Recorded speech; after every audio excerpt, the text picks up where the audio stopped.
شمشیر و زن کو اب نئے سانچے میں ڈالیے، شمشیر کو چھپائیے زن کو نکالے۔ یعنی ایک وقت تھا جب ملت اسلامیہ اپنی عورتوں کو پردے کے احکام سے کرتی تھی، جب زن کمرے میں بند تھی تو شمشیریں باہر تھیں۔ مسلمانوں کی خودداری، مسلمانوں کا وقار، مسلمانوں کی ہمت، مسلمانوں کی قوت،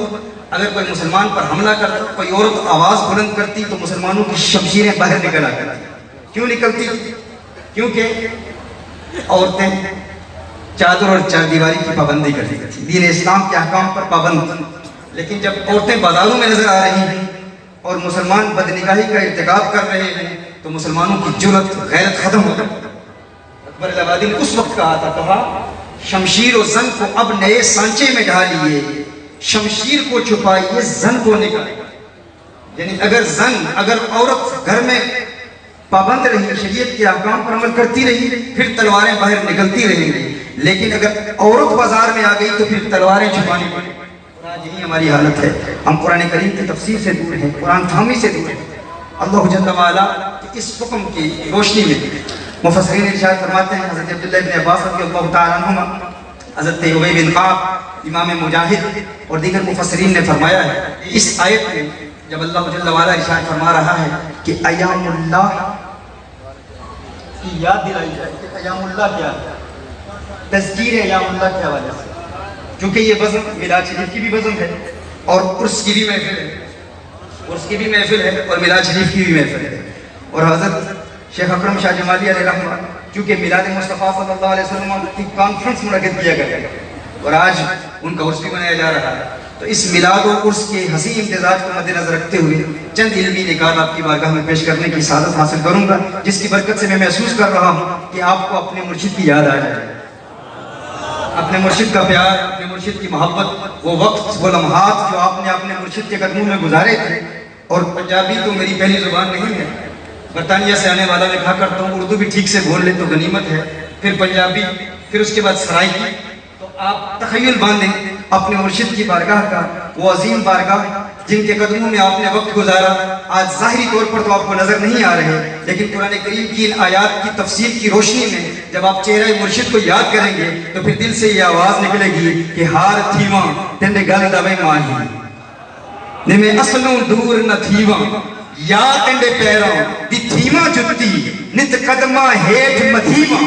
اجز نیاز اے مٹی ساٹی نت باندی یار سبیواں یار فریدہ مکتے دل بردہ میں ویکھ ویکھ کے جیواں۔ حال یہ ہے کہ چونکہ ہم جب قرآن کریم کی آیات کی روشنی میں کلام کرتے ہیں تو ایک وقت آتا ہے انشاءاللہ رپیٹ کرتے چلے جائیں گے انشاءاللہ میری کوشش ہوگی کہ قرآن کریم کی تعلیمات کی روشنی میں چند اصول و ضوابط دین اسلام کی آپ کی بارگاہ میں پیش کریں تاکہ وہ ناقدین جو دین اسلام کی تعلیمات پر تنقید کرتے ہیں ان کا جواب بھی ہمیں ملے کہ ایام اللہ کی یاد دلانے کی اہمیت کیا ہے۔ اس حوالے سے مفسرین کہتے ہیں کہ قرآن کریم کے 5 معروف مضامین اس ضمن میں اس اعتبار سے مفسرین نے تقسیم کیا ہے اور کہا ہے کہ پہلا مضمون علم الاحکام کا ہے، علم الاحکام من الواجب والمباح والحرام والمستحب والمندوب، یہ پہلی تقسیم ہے۔ دوسری تقسیم علم المخاصمة والرد على الفرق الضالة من المشركين واليهود والنصارى والمنافقين۔ تیسرا علم التذکیر بأیام اللہ، چوتھا علم التذکیر بآلاء اللہ، اور پانچواں علم التذکیر بالموت۔ قرآن کریم کی یہ 5 مضامین ہیں جو قرآن کریم کی اس آیت کے تحت علماء کرام نے بیان کیا۔ ان 5 مضامین کا بزم میلاد مصطفیٰ سے بھی بڑا گہرا تعلق ہے اور بزم عرس سے بھی بڑا گہرا تعلق۔ پہلا مضمون علم الاحکام، یعنی اللہ جل وعلا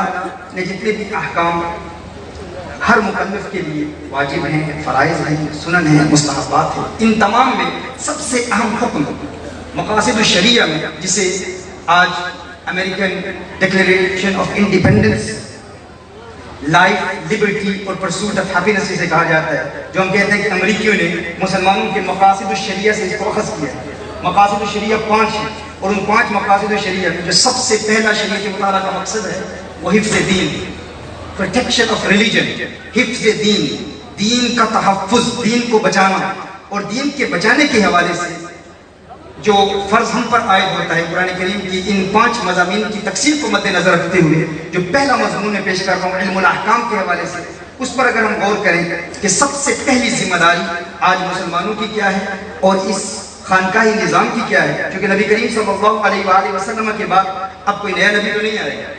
اب یہ ذمہ داری مجددین کی ہے، مجتہدین کی ہے اور اولیاء کاملین کی ہے۔ امام قرطبی علیہ رحمہ نے بڑی پیاری بات کی ہے، کہا ماضی میں 73 فرقے نہیں تھے، 72 تھے، اس امت میں 73 کیوں؟ کہا اس امت میں 73 فرقوں کی وجہ اس لیے یہ ہے کہ ماضی میں جب ایک نبی جاتا تو دوسرا نبی آ جاتا۔ اس امت میں حضور اکرم صلی اللہ علیہ وسلم کے بعد کوئی نیا نبی نہیں آیا، یعنی ماضی میں اگر ایک نبی جاتا اور کچھ لوگ دین اسلام کی تعلیمات کو مسخ کرتے، اسلام کی بنیادی اصولوں کو تبدیل کرنے کی کوشش کرتے تو ایک نیا نبی آ جاتا۔ اب کوئی نیا نبی نہیں آئے گا، ماضی میں چونکہ نیا نبی آ جاتا لہٰذا مجتہدین کی ضرورت نہیں تھی، مجتہدین کی ضرورت نہیں تھی، مجددین کی ضرورت نہیں تھی اور نہ ہی اجماع کا کوئی تصور تھا۔ اب اس امت میں چونکہ حضور اکرم صلی اللہ علیہ وسلم کے بعد کوئی نبی نہیں آئے گا تو کون آئے گا؟ مجتہدین آئیں گے، مجددین آئیں گے اور اولیاء کثرت سے۔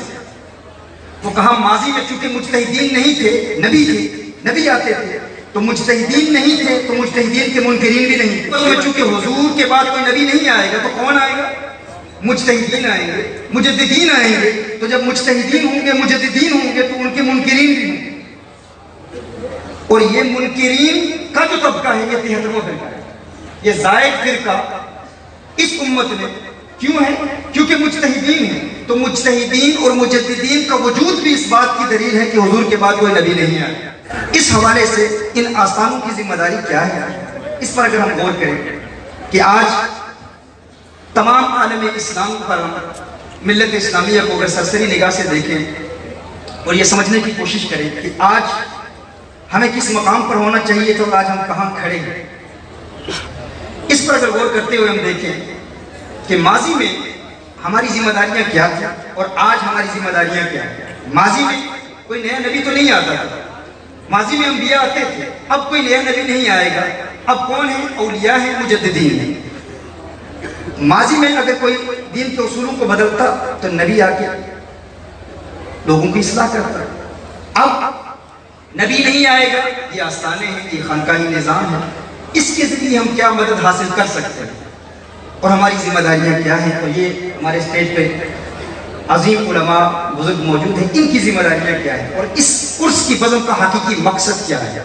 اور ماضی میں اگر ہم اپنی خوبصورت دلاویز تاریخ کا مطالعہ کریں تو ہمیں محسوس ہوگا کہ مشائخ چشت اہل بہشت نے کس طرح لوگوں کی تربیت کی، مشائخ نقشبند نے لوگوں کی کس طرح تربیت کی، سہروردی مشائخ نے کس طرح تربیت کی، دیگر سلسلہ عالیہ قادریہ کے بزرگوں نے کس طرح تربیت کی، اور عالم اسلام میں اس تربیت کے ذریعے کیا اثر نظر آیا اور اس کے کیا نتائج سامنے آئے۔